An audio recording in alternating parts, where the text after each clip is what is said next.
Do exercício financeiro. O exercício financeiro coincidirá com o ano civil. O exercício financeiro coincidirá com o ano civil. Pertencem ao exercício financeiro as receitas nele arrecadadas, ou seja, o regime de caixa, e as despesas nele legalmente empenhadas, ou seja, o regime de competência. Pertencem ao exercício financeiro as receitas nele arrecadadas e as despesas nele legalmente empenhadas. Então, nas receitas arrecadadas, a gente tem o regime de caixa, e nas despesas legalmente empenhadas, a gente tem o regime de competência. No regime de competência, os efeitos financeiros das transações e eventos são reconhecidos nos períodos nos quais ocorrem independentemente de terem sido recebidos ou pagos. Só de se ter uma promissória ou promessa do pagamento ou despesa se registra. No regime de caixa é diferente, pois recebimentos e pagamentos são reconhecidos na escrituração contábil unicamente quando se recebe ou se paga mediante dinheiro equivalente. Registram-se as receitas, despesas e custos somente quando estes forem recebidos. Consideram-se restos a pagar as despesas empenhadas, mas não pagas, até o dia 31 de dezembro, distinguindo-se as processadas das não processadas. Consideram-se restos a pagar as despesas empenhadas, mas não pagas até o dia 31 de dezembro, distinguindo-se as despesas ou restos a pagar processados e não processados. Já passou por liquidação e não passou por liquidação. Então, nas processadas, já passou pelo estágio de liquidação e nas não processadas ainda não passou pelo estágio de liquidação.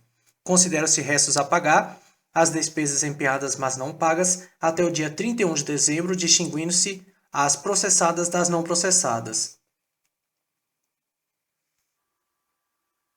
Não se confundem com despesas fixadas, que são decorrentes de compromissos assumidos em exercícios anteriores, tendo em vista que sequer foram empenhadas ou, se foram, tiveram seus empenhos anulados ou cancelados. Então, nessas despesas fixadas de exercícios anteriores, elas sequer foram empenhadas ou, se foram empenhadas, tiveram seus empenhos anulados ou cancelados. Então, essa é a diferença entre restos a pagar e despesas de exercícios anteriores. Consideram-se restos a pagar as despesas empenhadas, mas não pagas até o dia 31 de dezembro, distinguindo-se as processadas das não processadas. Os empenhos que sorvem a conta de créditos com vigência plurienal que não tenham sido liquidados, só serão computados esses empenhos como restos a pagar no último ano de vigência do crédito. Os empenhos que sorvem a conta de créditos com vigência plurienal que não tenham sido liquidados só serão computados como restos a pagar no último ano de vigência do crédito. As despesas de exercícios encerrados para as quais o orçamento respectivo consignava crédito próprio com saldo suficiente para atendê-las que não se tenham processado na época própria, bem como os restos a pagar com prescrição interrompida, e os compromissos reconhecidos após o encerramento do exercício correspondente poderão ser pagos à conta de dotação específica consignada no orçamento, discriminada por elementos, obedecida sempre que possível à ordem cronológica.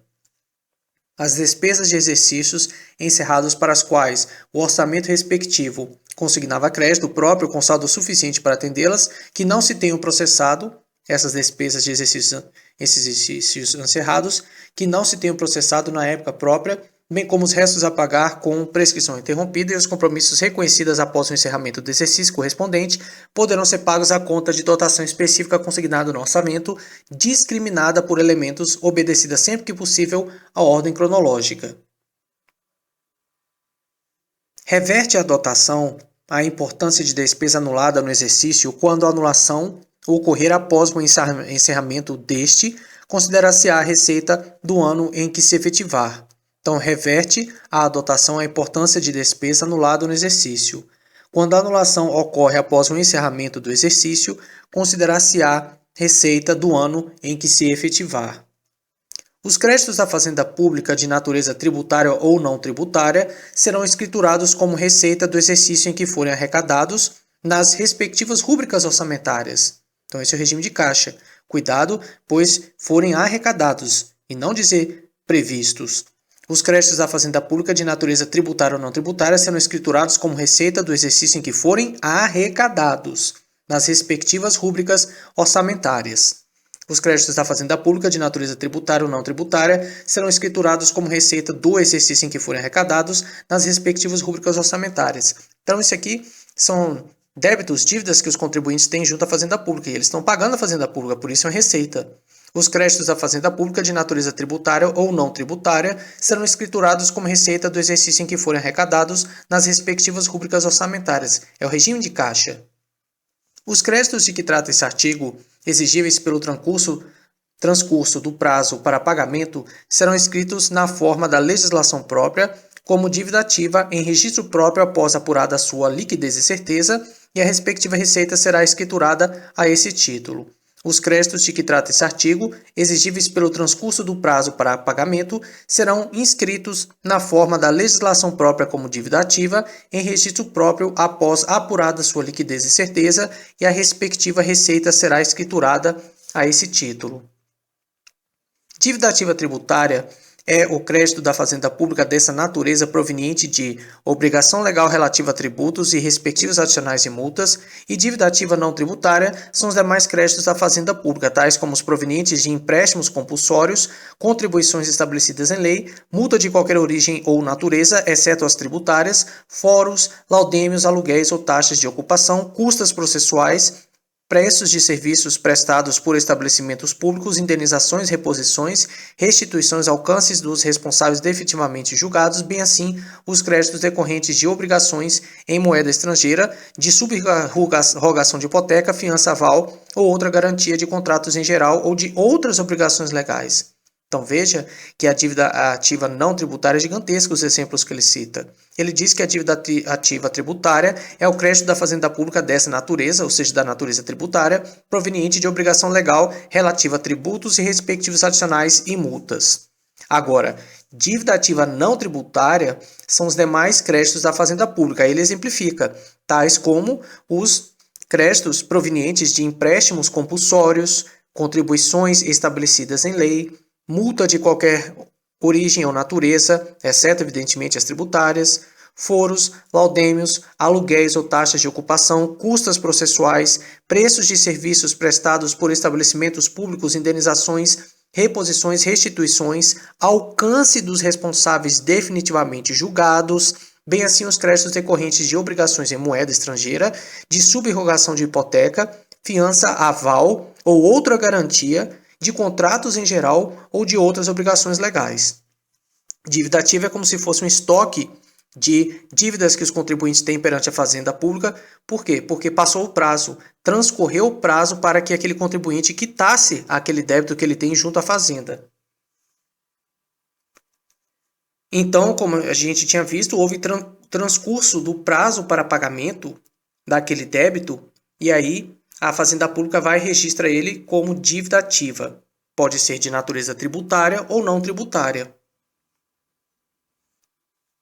O valor do crédito da Fazenda Nacional em moeda estrangeira será convertido ao correspondente valor da moeda nacional à taxa cambial oficial para compra na data da notificação ou intimação do devedor pela autoridade administrativa ou, à sua falta, na data da inscrição da dívida ativa, incidida a partir da conversão, a atualização monetária e os juros de mora de acordo com preceitos legais pertinentes aos débitos tributários. O valor do crédito da Fazenda Nacional em moeda estrangeira será convertido ao correspondente valor na moeda nacional à taxa cambial oficial para a compra na data da notificação e intimação do devedor pela autoridade administrativa ou, à sua falta, na data da inscrição da dívida ativa, incidindo a partir da conversão, a atualização monetária e os juros de mora de acordo com preceitos legais pertinentes aos débitos tributários.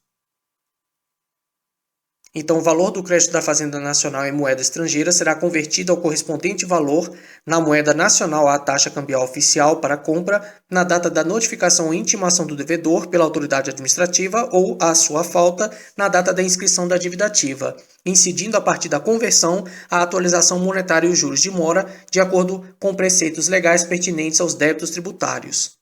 A receita da dívida ativa abrange os créditos mencionados nos parágrafos anteriores, bem como os valores correspondentes à respectiva atualização monetária, à multa e juros de mora e ao encargo de que tratam o artigo tais.